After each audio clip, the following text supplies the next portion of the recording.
Ladies and gentlemen of the press, I am glad to welcome you to this press conference, which is informed by the need to set records straight and highlight some incremental challenges to the signed peace accord. His Excellency Peter Obi is a successful businessman, a two-term governor, vice presidential candidate in 2019, who subsequently moved to Labour Party, where he now is the presidential candidate, enjoying tremendous goodwill and overwhelming support of the people.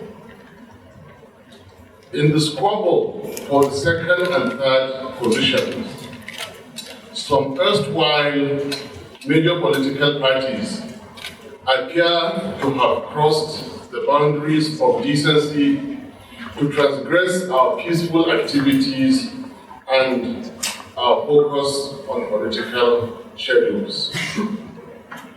On the 29th of September 2022, an eminent group of statesmen under the aegis of the National Peace Conference brought together all presidential candidates to sign a peace accord, which represents an agreed code of conduct for the 2023 presidential elections. Ladies and gentlemen of the press, it is unfortunate that despite the noble objectives of this initiative, disinformation and misinformation about the Labour Party and its candidates have become fashionable in this election season. Recently, for example, there was a false narrative being spread nationwide that His Excellency Mr. Peter Obi is against the production of oil in the north. Nothing could be further from the truth. His Excellency Peter Obi repeatedly stated at various local and international fora that the greatest physical asset of Nigeria is the vast, rich land in the north, and declared his commitment as a visionary, transformative leader to exploit same for the overwhelming benefits of the Nigerian people. To the architect of consumption to production, oil in the north means more revenue for development, more jobs and opportunities. Earlier attempts to discredit Obi's candidacy through fabricated allegations of demolitions of mosques, internal deportation of northerners, issues of ID cards and ethnic hostilities were all resoundingly, conclusively proven to be false and without basis. As if those were not enough, just a few days ago, the presidential candidate of the APC, speaking in Delta State and referring to our presidential candidate, said it was a disgrace to mention his name. While our candidate is quite comfortable with not being mentioned, it is most unpresidential, indecorous, and disrespectful from the candidate who claims his turn at Nigerian presidency. APC's strategy against Peter Obi now appears very clearly centered on promoting falsehood in addition to empty and derogatory personal attacks. And of course, this is because they can find no contentious point of negativity to push.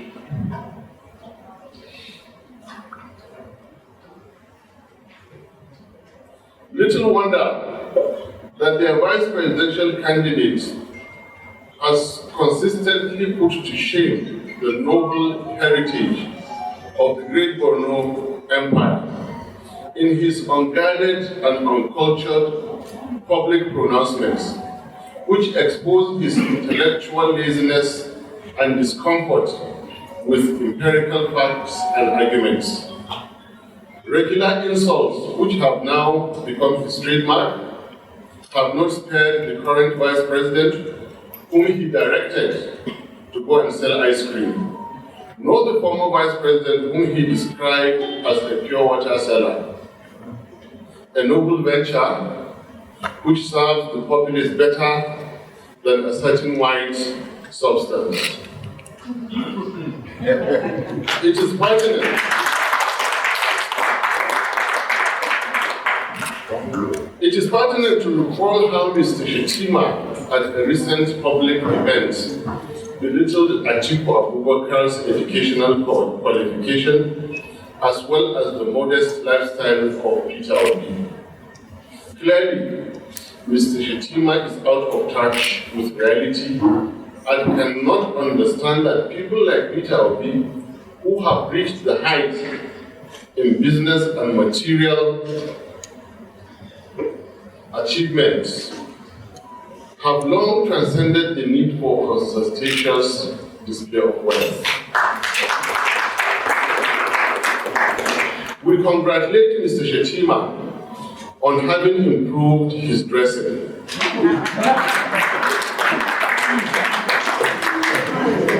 But we equally remind him that he needs to improve his public composure and discipline in communication. Shettima is called upon to speak kindly and more responsibly about all personalities, if only to uphold long-established minimum standards. We cannot also forget his disposition and uncooperative attitude when hundreds of girls were abducted under his watch as governor in 2014, where he did little to rescue them in the first place or facilitate their rapid rescue. A governor under whom education was sustained as forbidden. The circumstances of his emergence as candidate in 2011 leaves yet many questions unanswered.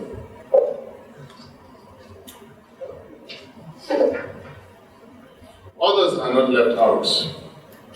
It is important to underline that oaths of office do not expire with tenure, and hence the comment that northern electorates do not need a Yoruba or Igbo leader is greatly at variance with the oaths of office taken in 1999 and 2003 respectively, and the Peace Accord of 2022.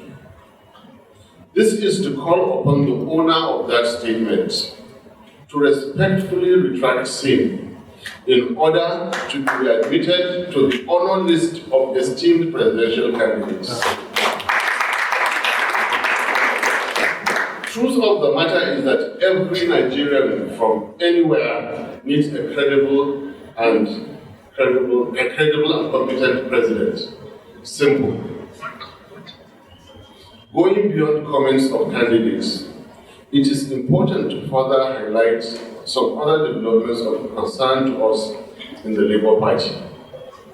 We are concerned about the fate of areas designated by security agencies as ungoverned spaces, which contain legally delineated polling units.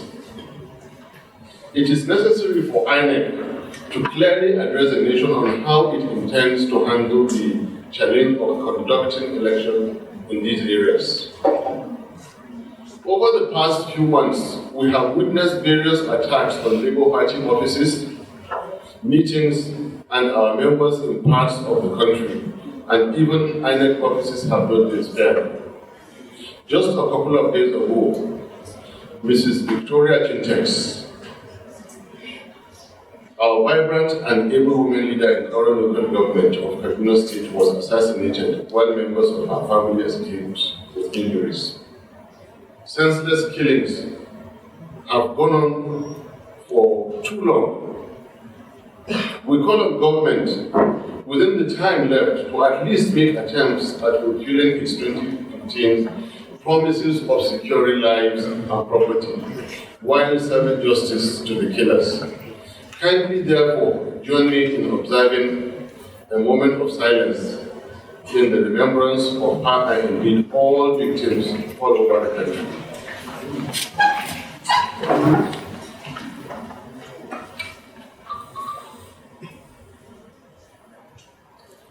Thank you. May their souls rest in peace.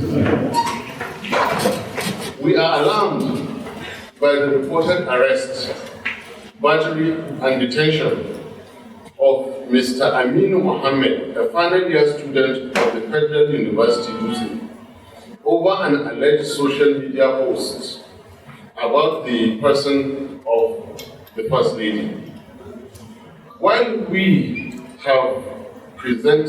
as we have presented earlier in this address, we will never as a party condone indecorous speech and disrespect to elders.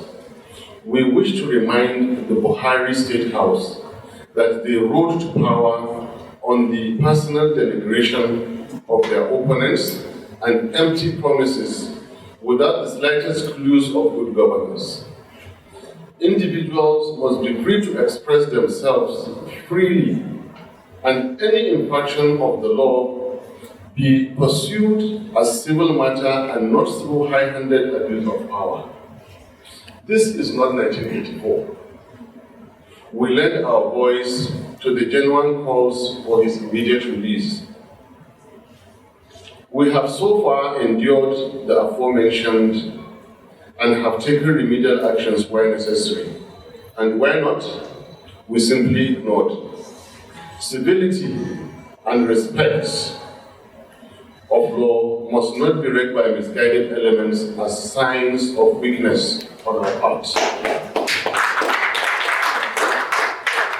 It is not too late to adopt our style of strictly campaigning on relevant, practical national issues while respecting individuals and institutions.